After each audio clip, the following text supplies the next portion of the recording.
शीर्षक अज़ाब कब्र का इबरतनाक वाक़या। क्या आपने कभी सुना है कि किसी कब्र से आवाज आए, मुझे बाहर निकालो, मैं जिंदा हूं? एक आदमी शाम के वक्त एक सुनसान कब्रिस्तान के पास से गुजर रहा था। माहौल बिल्कुल खामोश था। अचानक उसे कब्र से धीमी आवाज सुनाई दी, मुझे बाहर निकालो। वो आदमी घबरा गया। उसने इधर उधर देखा लेकिन उसे कोई दिखाई नहीं दिया।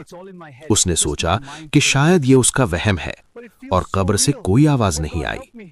लेकिन थोड़ी ही देर बाद वही आवाज फिर सुनाई दी, मुझे कब्र से निकालो, मैं जिंदा हूं। अब उस आदमी को यकीन हो गया कि सच में कब्र से आवाज आ रही है। डर के मारे वो तुरंत पास के एक चाय खाने में गया और वहां बैठे लोगों को पूरी बात बताई। पहले तो लोगों ने उसकी बात पर यकीन नहीं किया, लेकिन जब वो सबको लेकर कब्रिस्तान पहुंचा तो सबने भी वही आवाज सुनी, मुझे कब्र से निकालो, मैं जिंदा हूं। अब सब लोग हैरान रह गए और उन्हें यकीन हो गया कि सचमुच कब्र से आवाज आ रही है। लेकिन अब एक सवाल खड़ा हो गया, क्या कब्र को खोदना जायज है या नहीं? इस मसले को हल करने के लिए लोग अपने इलाके के इमाम साहब के पास गए और उन्हें सारी बात बताई। इमाम साहब भी लोगों के साथ कब्रिस्तान पहुंचे।